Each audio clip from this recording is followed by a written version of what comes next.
And that's why Christopher Nolan is actually a pretty good filmmaker. I'm happy we had this discussion. Yeah, I feel like I it's think really I learned a good. lot about Christopher Nolan.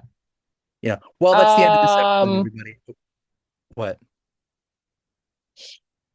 Yes? I hit a wrong button. You did what? Can we do that again? Can we go for a second take? Well, you know what they say. A memento's a memento, ladies and gentlemen. Hi. Welcome to some Welcome to the stupidest bit we've ever done. I'm Gavin. That was a bit. I swear I'm technically competent. I swear. Right. We're just, For my film homaging professors watching, I swear. we're just doing a homage to one of our premier auteurs today by Yes. starting at the end of the discussion. Yes, definitely a purposeful homage.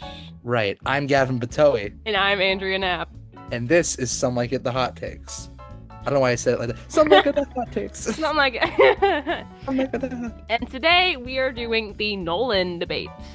Right, the Nolan debate. So, who's Christopher Nolan for those who've lived under a rock for the past 20 years? Well, Christopher Nolan directed the groundbreaking Barbie. No, I'm kidding. So That was Nicholas Winding Refn, ladies and gentlemen. you're killing me, Smalls. A little bit of drive humor for for the folks at home. This is the dumbest opening we've ever done. That's a shocker. So Christopher Nolan, he's considered like this great director. Won a couple of Academy Awards, won a couple of BAFTAs. He's known for directing like the mind-bendy, kind of sci-fi adjacent. You might have heard of, Inception, Interstellar was back in IMAX. My soul ascended when I saw that in IMAX. Recently he did Oppenheimer, which finally got him a Best Director award. Only took like 20 years. He's directed one of my favorite movies, The Prestige, and he's directing an upcoming Odyssey adaptation, which I will definitely be talking about later in the episode. Right. So you would say, like, generally he's been given his flowers, needless to say. Yeah, he's whenever a Christopher Nolan movie comes out, it's probably going to be at the Oscars. Yeah. Yeah, Like that's pretty safe bet. people are gonna show up, right? Yeah, and like you go and see a Christopher Nolan movie, or like I'm in for a good movie. Like it Right. might mess with my perception of reality and time, but I'm in for a pretty good movie. Hey, no one's perfect, you know? Yeah, no one's perfect, Yeah. especially Uh, when you can't write women. yes, that's where I come in. I like Christopher Nolan. I like Christopher Nolan. I'm not a huge fan, primarily because, frankly, when I watch some of his movies, I like them, but I'm not like really like I don't really fall head over heels for his style. Point blank, his style really just never has really meant a lot to me. Like I guess I Mhm. never really grew up on a lot of his movies. The first one I ever watched was The Dark Knight, which I think That is was how most. that's how most people. Right? Did you have a story? Weren't you telling me, Andrea, that you had a story about Yes. The Dark Knight? So Christopher Nolan's one of those directors. He's my child. He's my childhood. You can't touch him. Kind of one of those. So one of the stories is how I got into film in the first place. If you're new to this podcast, we both go to film school. Is Well, I was like 7 years old. My dad was a school teacher, so he was home all summer. My mom worked during the summer. And my dad would show me clips of some movies, like, oh yeah, cool superheroes. I grew up on like Marvel and DC. So one day he was just showing me a clip of The Dark Knight, and then he said, "You know what? Screw it." So I watched the whole Dark Knight at 7 years old, and he was like, "All right, don't tell your mother you watched a PG-13 movie. Fast forward 2 hours, Mom, guess what I saw today?" That was And fun. yeah, and then I kind of obsessed over that movie ever since, and each time I watched it, I just kind of gained new perspectives. When you first see that movie, yay, Batman punching bad guys, you miss a lot of the political nuance. But then, like, as I got older, I respected the political nuance, and as I got even more into filmmaking, I really started to appreciate the technical aspects. And Nolan was really my introductory to film.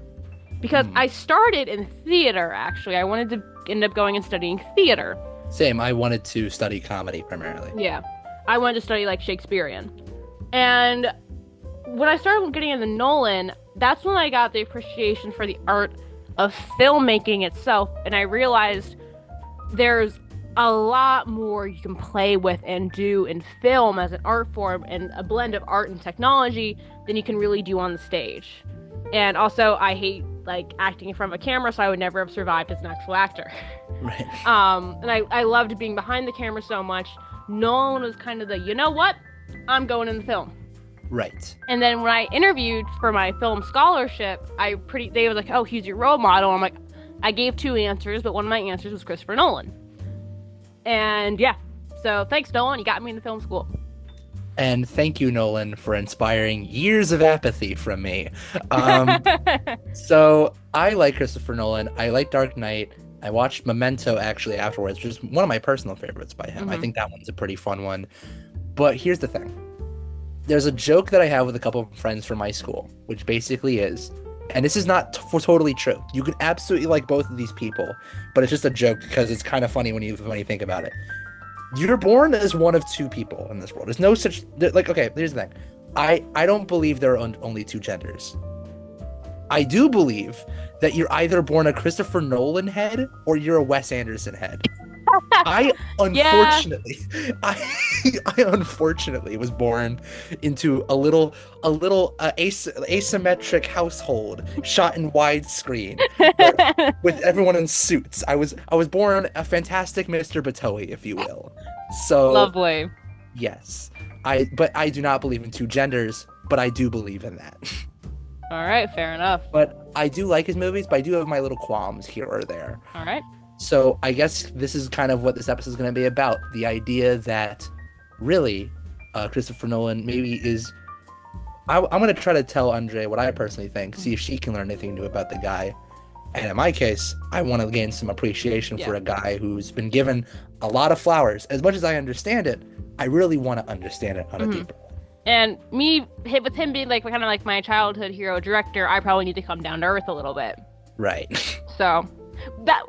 what was that delivery there? Right. What was that there? Hey, I'm no actor. I'm not good in front of a microphone. I'm not good in front of a microphone.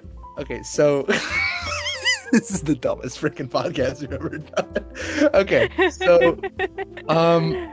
Okay, so let's start with one that we both like. Which is we talked about Dark Knight. Yeah. Let's talk some Oppenheimer. What do you think about that? 'Cause that's the big one. That was the big one. That was the big one. Everyone into him. Yeah. I mean, okay. Is it his magnum opus like everyone says it is? Personally, I don't think so. No, there's better. I think it's a film a lot of people miss the point about. Because honestly, like there's that whole thing about like the bomb and like becoming death, destroyer of worlds, and like this, like, oh my gosh, what have I become? And like the fact that you can't reverse the past, you can't atone for these mistakes really at all. Like everyone focuses on that. No one really focuses it. I need to. You're so good at making podcasts. No one really focuses on what I think is the more important part of film, especially in the year we're living in: betrayal by your government. Because that's what the film actually spends most of its runtime talking about. Right. It's those interrogations of Oppenheimer. And like, yes, he did a temporarily, air quotes right now, national service by helping America end the war that ultimately cost the lives and trauma of tens of thousands of Japanese people. But at the same time, this is someone who literally kind of devoted his own ability to sleep at night to the American government, only for them to find him a communist with the McCarthyism and all of that. So I feel like it's more about this idea of betrayal. The government is this, to quote Wendigoon, oh, the government wouldn't do that. Like, that's kind of like this perception of government. Right. And ultimately, the government wanted him to create a vessel to kill tens of thousands of people. He did it, and they said, oh, you shouldn't have done that. Oh, we're going to try you now because you decided to speak out and say maybe what we did was a human rights violation. So I think a lot of people miss the point of Oppenheimer. Right. Still a great movie. Edited a little weirdly, but it's Christopher Nolan. Seriously, I watched this movie in a theater, as I think most people did. I watched it in IMAX. It was my first Nolan movie to be viewed in a theater, which, in fairness, I think helped me appreciate this movie a little bit. His movies are meant to be seen in theaters. Like, when I saw Interstellar in IMAX when it came back, my soul ascended. Like, you could feel it in the theater. You feel And that. I'm gonna circle back to that idea of like feeling Nolan in the theater, but continue. I like this movie. I'm not a big fan of it, but there's a lot I really like about it, though. I do think part of it was the theater hype that kind of made me love it. Mm-hmm. There's a lot I like about it. For example, I think out of all of his movies, I think here's the thing. I like his movies, but to me, I just think what I personally like in a lot of movies, I just don't see a lot in his movies. Like, Yeah. I reference a lot of like outside sources for. I encourage extra reading, if you will, because this is just opinions of two dumb people, right? Two dumb filmmakers Yeah. who just Two yuppie film students. Right, two yuppie film students. Go explore other opinions. Mm-hmm. There's an amazing video by the Royal Ocean Film Society talking Mm-hmm. about from the perspective of a Christopher Nolan fanboy, where he compares his work to that of David Lean. David Lean is a filmmaker a British filmmaker who came to America, made a lot of smaller films first. He made Brief Mm-hmm. Encounter, Hobson's Choice, Summertime, stuff like that. Yeah. He then went on to make bigger films. Dr. Zhivago was him, Bridge on the River Kwai, and my absolute favorite, Lawrence of Arabia. Yes. Now, here's the thing. He compares him to Nolan in the sense that sometimes Nolan's a little too big. He goes a little too big, and Yeah. sometimes we lose that character, and we lose that story and that writing. Absolutely. Nolan is definitely a purist. Like, he's still, I admire his dedication to still shooting on film. It is my goal to be able to produce a short film entirely on film. Gavin, I know you've done it, which I'm so jealous.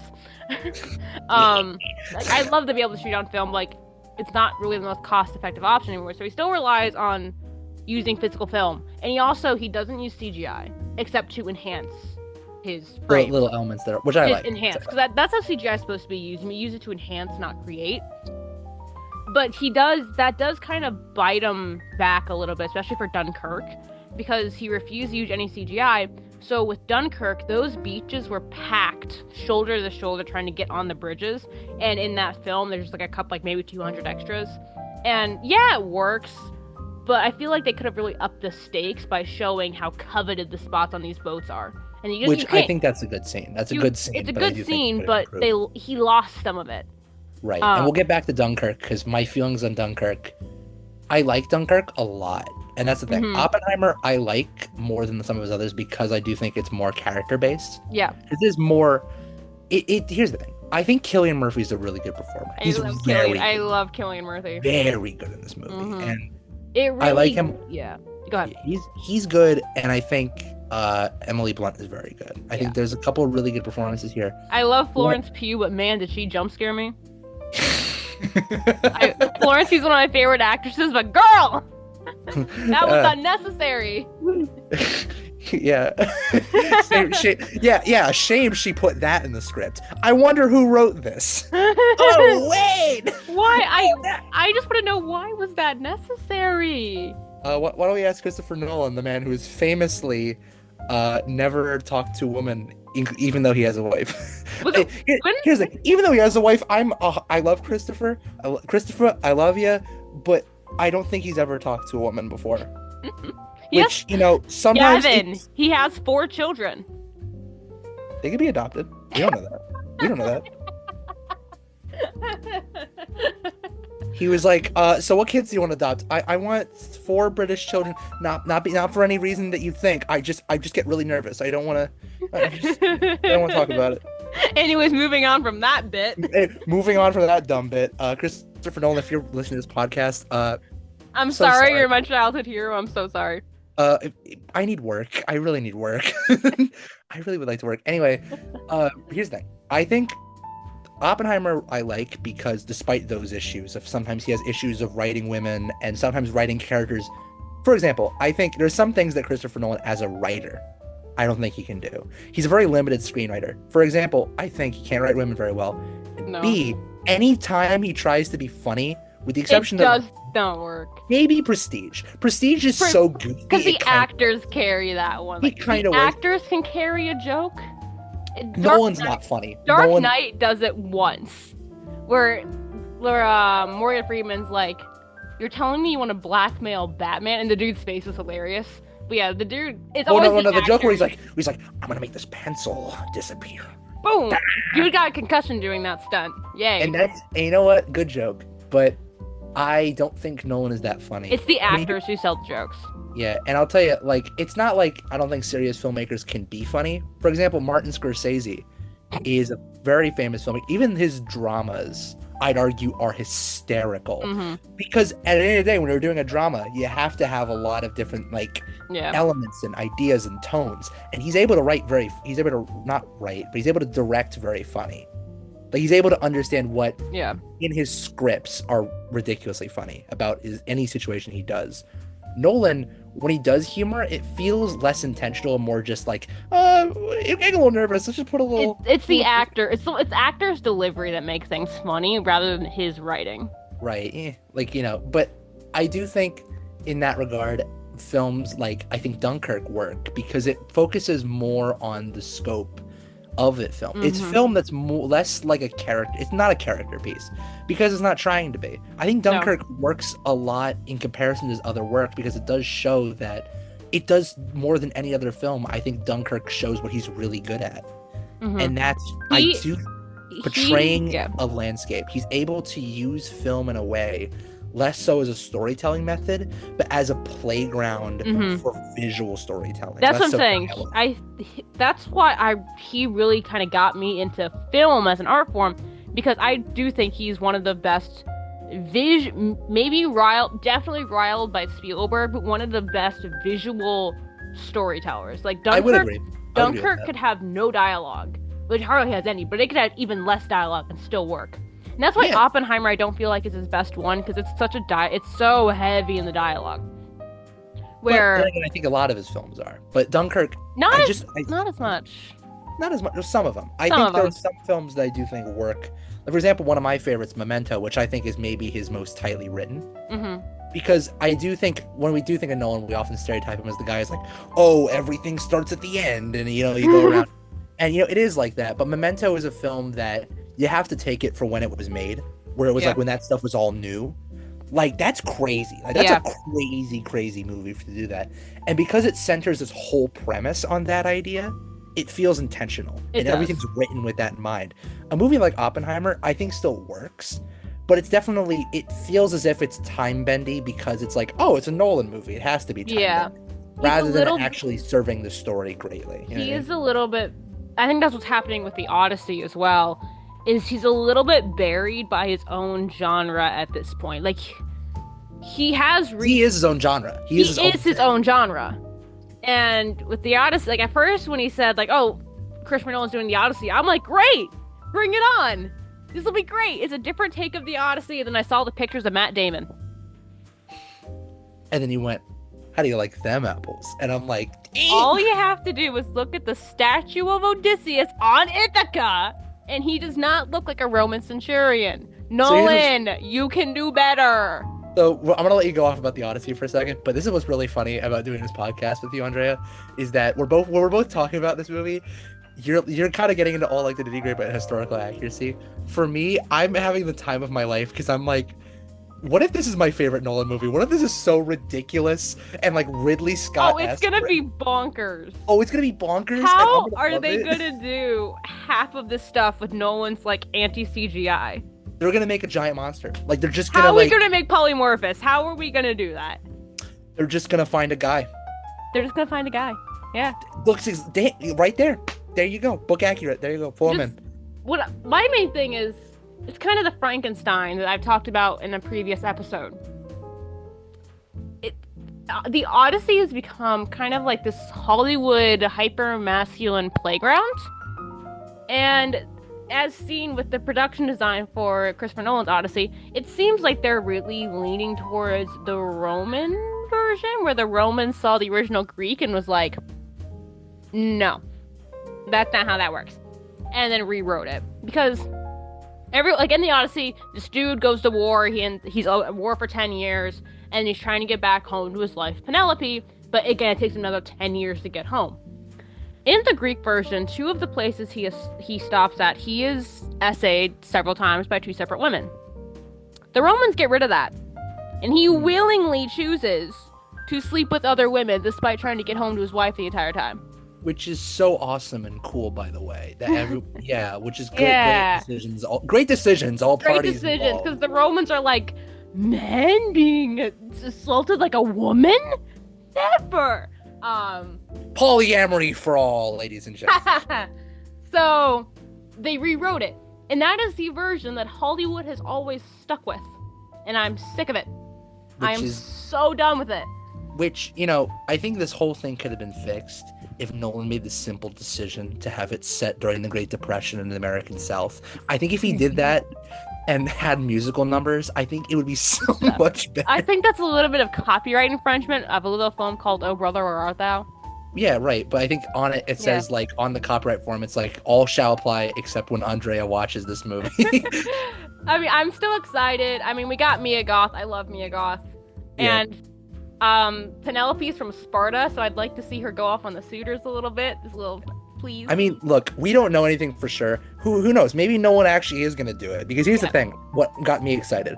This is Nolan's biggest success, Oppenheimer, right? This is his blank check film. He can do whatever he wants. And so if he wants to go just crazy and just bonkers, he can. And he can adapt Greek mythology is crazy and bonkers. Please, Nolan, give me the crazy. Just go full in it. Like, give me the crazy bonkers and cast Jorge Rivera Harris to do the soundtrack, please. Anyways. I'm sorry, I'm a fan of Epic the Musical. I'm sorry. What if he makes it a musical? I don't know. Wait, what if Christopher Nolan did a musical? Can you imagine that? What if? Wait, Hugh Jackman. Wait. Oh no. Flashback to first episode. No. Anyway, I'm supposed to be defending Christopher Nolan here. Oh yeah, like we were doing before, right? Anyway. Okay, so speaking of Hugh Jackman, my favorite Christopher Nolan movie is The Prestige. Which Gavin just watched. I watched last night at 12 o'clock. Honestly, not one of my better decisions. No. Which this rivals the decision I made after not feeling too well at a day on the beach, coming back home and double featuring 2 Ingmar Bergman movies. Which that's not one of my better decisions. No. And neither was this. So I mean, okay, heavy spoilers. This is a film that please watch it unspoiled because that's how it's meant to be watched. Like, please go into this blind. All you need to know is about 2 magicians who hate each other. Boom, there you go. That's all you need to know. Story of my life. Yeah. So, if you haven't seen The Prestige, heavy spoilers. I'm about to spoil the crap out of this. Yeah, we're gonna just go crazy. Okay. So wait, can I try summarizing the start of this? Because I just think it'd be really... Yeah. I'll let you get the ending. All right. So, like, Hugh Jackman and Christian Bale are Christian Bale are like 2 magicians, and they're cool, whatever. Michael Caine's there, and he's like, magicians do this with doves and whatever. It's cool. And then they're chilling. They have like a girlfriend, or whatever, and they're hanging out. And then randomly, she dies during one of their tricks. Oh no! So then they're like, you know what? Stink, dude. This is your fault. So they become rivaling magicians. And one of them is like, okay, check out this trick. And then he goes from one place to another place almost instantly. And the other one's like, God, what can I do? Who can I turn to at this time of need? Who can I turn to solve my issue? David Bowie! So I'll pass you the reins. So I'm just going to tweak that a little bit. Essentially, Christian Bale and Hugh Jackman were they're like plants in the audience to help out with this trick. And Hugh Jackman's character's wife is like this girl. She gets locked in, a little water box. She has to escape. And then Christian Bale's character ties the wrong knot and she drowns. Oh. And then because of that, there's a rivalry. And then, Christian Bale creates this trick where it's called the Disappearing Man. And then it becomes the Transporting Man? Transporting Man. Yeah, what did I say? You said Disappearing Man. Oh, that's the other magician. Oh, right. Okay. Right. And yeah, so the crazy thing is, this dude spends a fortune trying to create essentially a teleporter, ends up creating a cloning machine, and trust me, you need to see the movie to know what I'm talking about. If you have seen the movie, you do know what I'm talking about. I literally told Andrea before this, like, I love how semi-normal this movie is until David Bowie shows up with his clone machine. It's great. David Bowie plays Nikola Tesla. It's Like, great. okay. We are doing a whole full episode on David Bowie movies. I hope our viewers know that. It will be happening. And then it comes to find out it was a twin the entire time. So Christian Bale's character had a twin. How I did this is when I first saw this movie, I watched it, my brain broke, immediately watched it again, and then 2 days later sat down with a pen and a notebook, writing down which twin was which in which scene. So I didn't do that. So my key is you have Fred, who was the original magician who loves his wife. And then there's Freddy, who is in love with his mistress and is like the second dude. So there's that little key, so in future reference, that's how you know which one I'm referring to. In this entire time, Fred has a daughter that Hugh Jackman's character has kind of been lording over him, because this film plays with continuity. It's kind of like Tarantino, where it jumps around in the timeline of how things happen. So it opens with this dude in jail being tried, because it opens with Hugh Jackman's character basically faking his own death, but it's fine, there was a clone the whole time. There's twist after twist. But yeah, at the end it's revealed there was a twin the whole time. Hugh Jackman's character shot, he's dead, and then Fred goes back to his daughter while Freddy is hung for the murder of Hugh Jackman. Yeah, it's complicated. Please watch this movie. Right. But what I love about this film is... Sorry. What I love about this film, it literally... Michael Caine's monologue in the first 5 minutes of the film tell you exactly what happens. Literally. No, I did think, okay, the opening with the dove I thought was pretty cool. I thought that was cool. And the dove tells you, because there's that little boy who's like, the dove's dead, and Christian Bale's like, no, he's fine. He brings back the dove, and this kid's like, what about his brother? That's the plot of the film, and it's in the first 20 minutes. Like, you idiots! And get with the program. Bring a notebook to your theater. Bring a composition notebook. So the first line of the film is, "Are you watching closely?" And then Michael Caine's like, "You want to be fooled," and it tells you the entire plot of the movie. And it proceeds to do it again with the doves, and does it again when these two guys go to watch this Chinese dude do a trick, and you're like, "Oh, the trick is his life. He's committed to this PR stunt." So like the first 20 minutes tell you literally everything you need to know about this film. And then you watch the entire film, and they do the same exact monologue at the end of the film with the same exact shots, and you're like, I'm an idiot. I wasn't watching closely. I guess you're right, Nolan. I guess you're right. By the way, do you think... Okay, wait. I think what's so sad, Michael Caine retired last year. God, what are Nolan movies even gonna be without Michael Caine? I know. Well, we have Cillian Murphy, which, I mean, that's not bad. No, but we need Michael Caine as that character in the background who's gonna tell the main character a lesson. Like Christian Bale's like, I gotta kill everyone. I'm Batman. And Michael's like, I don't know about that one. What about this jewel? What about the funny you should mention that. Watch closely, Batman. Are you watching closely?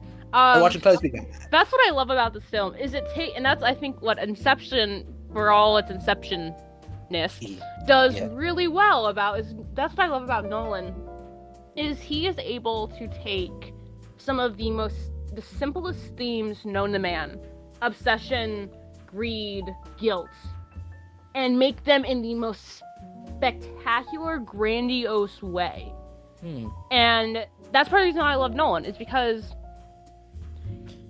he takes like some of the simplest things in filmmaking, which is he's a very thematic writer. And it's just, they're always such simple themes, but the way he can bring them out in the most extreme circumstances, like having a literal twin who you never know about, or doing a heist film in 3 different levels of dreams. Oh, can we talk about Inception? Well, okay. Yeah, we're talking about that. We kind of have to. We kind of have to. Yeah. But I guess this is a good segue, because it's Inception. The whole thing, again, spoilers, is about Leonardo DiCaprio's guilt about his wife passing away because of his own obsession. How many Christopher Nolan films have a guy grieving about his wife? A lot. Interstellar. Memento. Inception. Kind of Oppenheimer, not grief. Guilt. Kind of Oppenheimer. Let's say guilt. Technically Dark Knight, because Rachel! Dark Knight. That's 5. We mentioned Inception. We didn't mention Inception. Prestige. Prestige. That's 6. That's a lot. That's pretty much most of them. All right, so Inception time. Inception. Okay, aka the film that when you're in high school, doesn't matter what class you're taking. It could be a film class, English class, probably health class if your teacher's Quantum physics class. Leonardo DiCaprio age discrepancy class. Any class you take, you're watching this damn movie. So I never saw it in high school, so I don't know what high school you went to. Leonardo DiCaprio age discrepancy school, apparently. I don't know.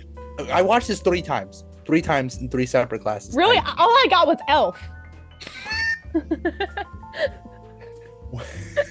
Honestly, I would have traded maybe 1 or 2 of those viewings for Elf. Seriously, every Christmas break, at least 2 classes would be showing Elf every year.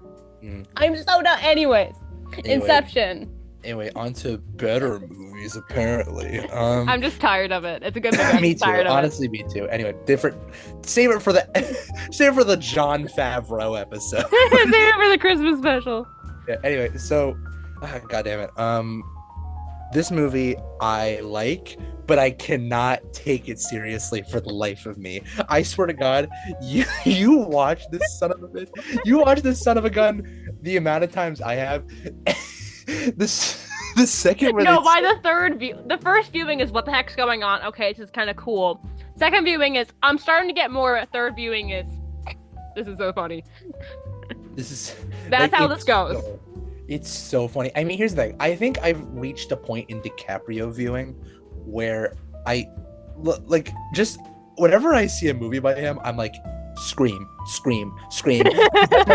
you're gonna be in a movie, scream. Like, I just want to hear it. I just want to hear your DiCaprio just yelling is to me like my. Wait, did he do that in Titanic?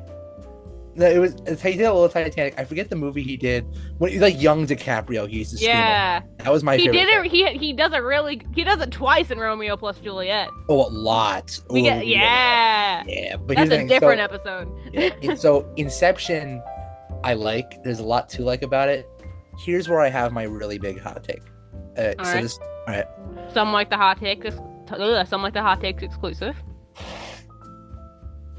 I like Hans Zimmer, but I'm not huge on some of his scores. That's my big one. Like Dune, I'm all with it. Give me on Dune. Give me a lot of them. Give me Pirates of the Caribbean. But there's something, and here's the thing. I have not seen all of his scores, so take this with a grain of salt. I think for some of his movies, like Inception, I'm kind of like here's the thing. I have a friend who's such a big Hans Zimmer fan that he will listen to the Inception soundtrack on Spotify. Here's the thing. He ain't John Williams. I'm not going to listen to a John Williams who are like, wow, this is really good. So for me, Hans Zimmer only works in context with the movie I'm watching. I can't listen to Hans Zimmer outside of it. That's my big one. I like him a lot. I think he's a very good composer. Yeah. But for example, I'll go as far as to say, I forget the name of the guy who did the score of Oppenheimer, who's a different guy. But it'll come to me in like 20 minutes. Okay, that best score. Ludwig Gordon. Yeah. Sorry. Probably my favorite score in a Nolan movie. Yeah. I'll go as far as to say I think that guy trumps everything Zimmer has done for Nolan. I like Zimmer, but I'll let you comment on this one. I'm not a huge. I have a 12-hour film score playlist on Spotify, and that cut deep. I'd be willing to bet at least 3 hours of that is Hans Zimmer. Ooh, I'm sorry.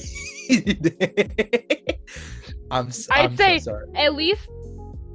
Okay, so 4 hours of Howard Shore, 3 hours of John Williams, 3 hours of Hans Zimmer, and then like the rest is just Thomas Newman. I love Thomas Newman. I love Thomas Newman. Thomas Newman. Gang, listen, I'm sorry. I'm over here listening to my Henry Mancini's. Like, y'all can keep that.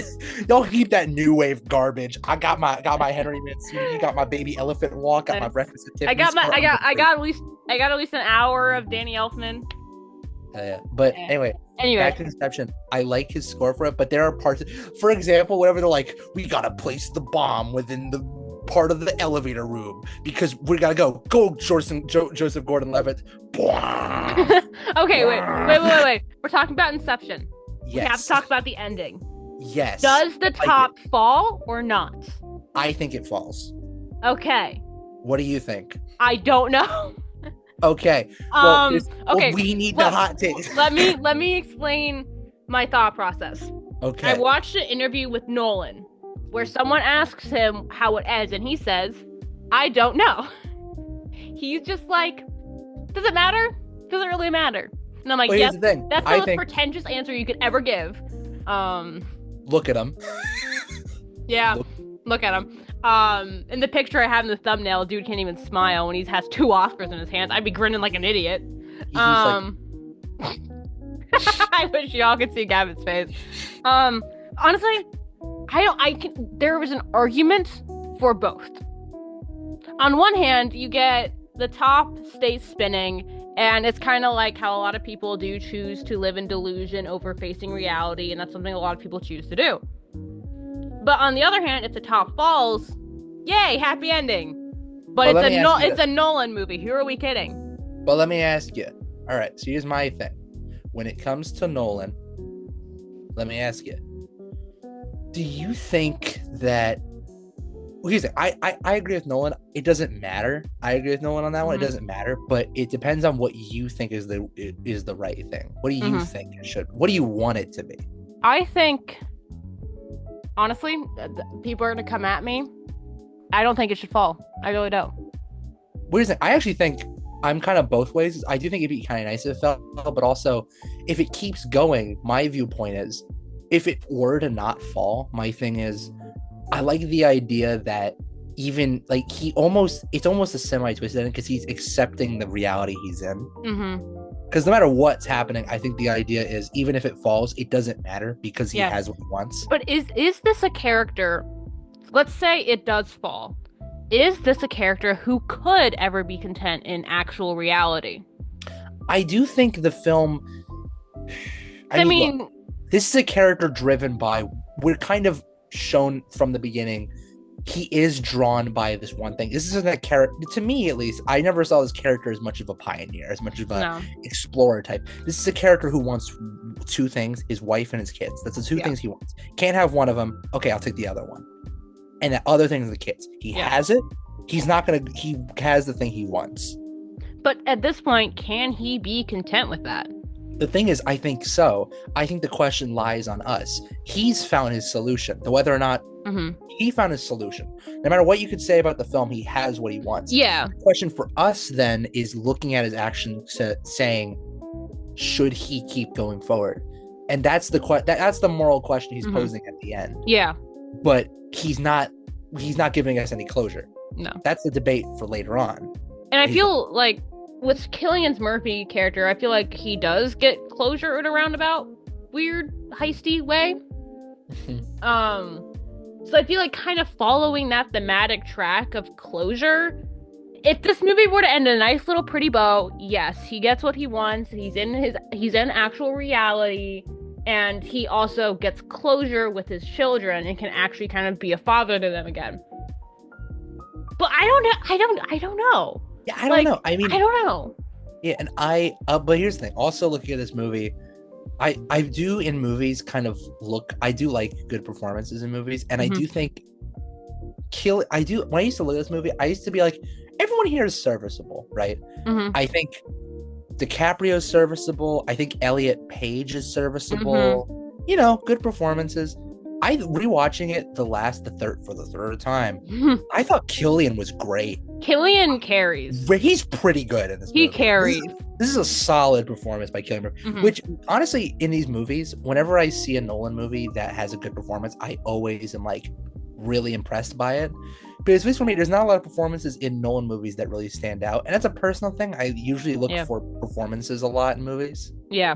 And I think Cillian, in this movie in particular, I thought shocked me. He was pretty good. It was really good. Pretty good. Well, segueing to Cillian Murphy, because he's in every Nolan movie, Dunkirk. I feel like Mr. Barry Keoghan. Yay! I feel like his position in Dunkirk is honestly, I feel like that character is more of a plot device and a character than that point. But I feel like he's a good plot device.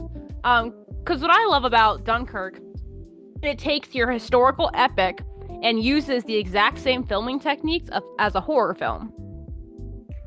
If you break down those shots, you could put them in a horror movie, and it works the exact same way. Like, its use of negative space, its use of those expansive shots, its creeping sound design, and its very subjective camera. Like, the scene with the boat and the torpedo.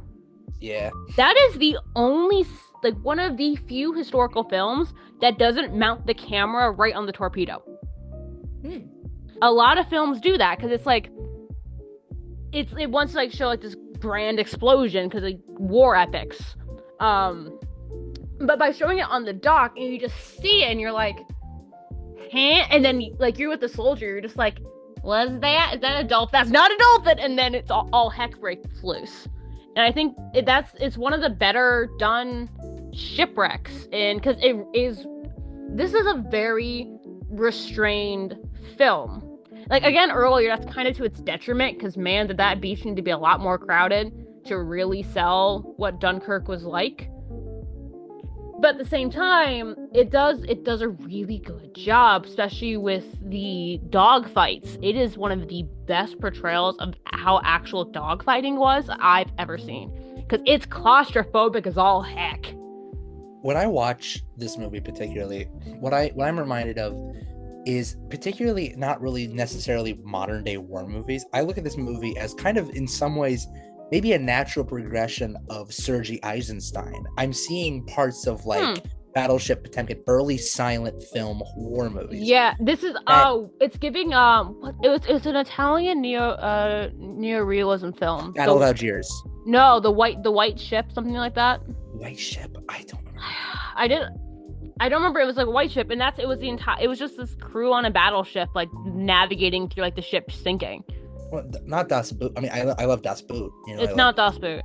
But it's something called the White Ship. But it's also very similar to the other film you mentioned as well. This has a very Italian neorealism vibe.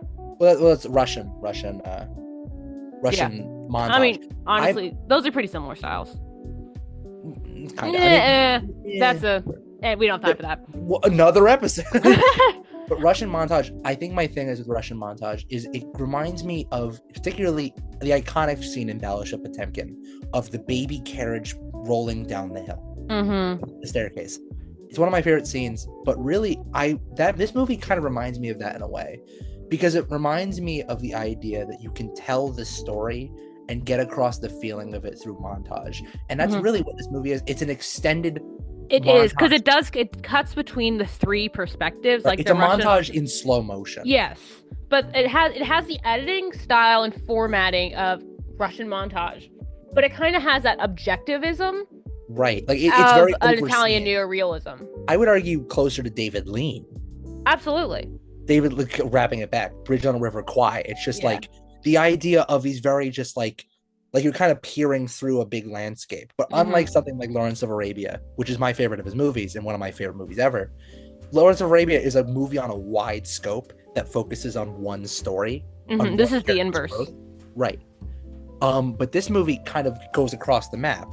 And through this map and through this montage of ideas and fights, we're given a picture of what Dunkirk was. And that kind of goes, at least to me, with what I think Nolan's major theme is. Because you kind of mentioned a couple of themes that he tackled. I really, when I see Nolan, I kind of see the idea of perception. Prestige, it's the idea of who are you really? Are you this? Are you that? Does it really matter? Because if they didn't tell you they were brothers, would you even really notice? Oh, absolutely. Well, no. Would you notice? I don't. No, exactly. I can't give if myself that much credit. Would you have noticed? I can't give as much as I'd like to. I can't give myself that much credit. Exactly. Inception. Does it really matter if this is the real world or not? Yeah. If you perceive it as being real. Oppenheimer. How much you perceive of your actions? How much does that affect you? How much does the knowledge of what you're doing affect you as a person? Or with RDJ's character, how does people's perception of you influence you, and does it even really matter in the first place? Right. Are you even yourself? Or how much does that even matter? And then other films. I'm just gonna say Was it? Dark Knight. I mean, hello, Batman, Bruce Wayne. That's kind of an age old. That's that right there. Three Right. movies. I mean, that's why he did choose Dark Knight, because he wanted to do a Batman movie, and it is, and especially with Harvey Dent, I feel like is kind of the golden poster child of that symbolism then, because everyone perceives him as Harvey's White Knight, or as Gotham's White Knight, and that's why they in the film they do, because they need to keep the perception of who Harvey Dent was instead of what he became, which was Two-Face. I do think if there is a Nolan character, I do think it's Dom Cobbs. As dumb as that freaking name is, and I will always make fun of the fact that Nolan was like, I need a protagonist for my dream movie. And he just magically, 2001, finger going down the keyboard. D-O-M. Wait, you know what film we have yet to talk about? Which one? Interstellar. We You are running a bit low on time. But you can mention your theater experience of Interstellar. So yeah, I did talk about that earlier. Honestly, it's not one of my favorite Nolan films. It is considered one of the most scientifically accurate space films, but it gets a little too sciencey at the end, where I'm like, what? Okay, it's fine. Love, I guess. Yay. So it gets it loses me a little bit too much in the science-ness. But I do like how, again, it is like this very, love is the center of the universe, for lack of a better word. And again, it has this grand space odyssey. Huzzah. Huzzah! To prove that love is the center of the universe. Yay. But Nolan shoots pretty much everything in IMAX, and that's what's great about being a film purist, is you can see every single shingle that falls off that spaceship, and you can, like, the expansiveness of having that in the theater and feeling your seats rumbling. There is just something about that. It's immersive. Very special. And it's very special, and that's what I love about Nolan, is because, like I said in the beginning, film is a culmination of many styles of art. But at the end of the day, it is its own medium. And there is just something so special about feeling a film so deep, like where you can physically feel the bass. And you are right in it. The camera is you watching the characters because you are there. You're feeling the spaceship. And this is going to be a little segue to something Sean Baker, director of Anora. Sean Baker. Okay, that's something he said at the Oscars. Go to movie theaters. I get it. I get it. Movies are really expensive. They are. But as people whose future career rests on movie ticket sales, please go, because you're never going to be able to feel that immersion the way film was made for in your own home. And I get it, like, movie tickets are expensive, but go for the immersion, because when filmmakers create films, they are created to be in theaters, in surround sounds. It's like when you watch a stage recording of a play. It's not the same. Right. And that's why and that's also, again, why I love film, is you feel it in a theater more than you feel it when watching a play, because you can do more, you can experiment more, you can push the boundaries. Right. So. And I think that's kind of the thesis of Nolan's work. And I do feel as if, kind of through this discussion, it kind of makes me realize Nolan is a very theatrical filmmaker. I think we should be appreciative of the fact that we do have a guy, for all his faults and flaws as a filmmaker, he has been given this gracious ability to tell stories on this scope. And we shouldn't let that die. We should still let him do it, because when are we going to get a chance to get a lot of people like this who are working at this level? And there's a lot to like here. And I thank you, Andrea, for allowing me the opportunity to look more at a filmmaker who I've always been kind of apathetic about. And I see there are definitely some faults in his writing, but no one's perfect. Hey, no one's perfect. To reference our movie, Some Like It Hot. Nobody's perfect should be like the catchphrase of this podcast. No, nobody's perfect. Sure. Great episode, guys. All right, so that's Chrissy Nolan. That is our discussion on Christopher Nolan. Hey, what are we doing next time, Andre? Next time, speaking of theatrics, we are going to talk about Shakespeare adaptations, which will be fun because both of us have a lot of experience on stage. And my niche was Shakespeare. I went and did a whole bunch of Shakespeare competitions, placed really well. So I've been around the block with Shakespeare more than I'd like to admit. I hate Shakespeare, or at least I used to. and now I'm kind of on Shakespeare. So But that's we're gonna focus less on Shakespeare and all his faults, and more on adaptations, the movie including retellings. in the movies. So we're going Mm-hmm. to be talking about a wide variety, and I think we're going to keep it a surprise because there's a lot of things we can talk about. Mm-hmm. And I'll keep it a brief, and This I'll is a just say wide this. umbrella. If your name starts with a K and then rhymes with Enith, watch out. Watch out. All right, we'll talk to you later. See ya. Bye, y'all. Bye.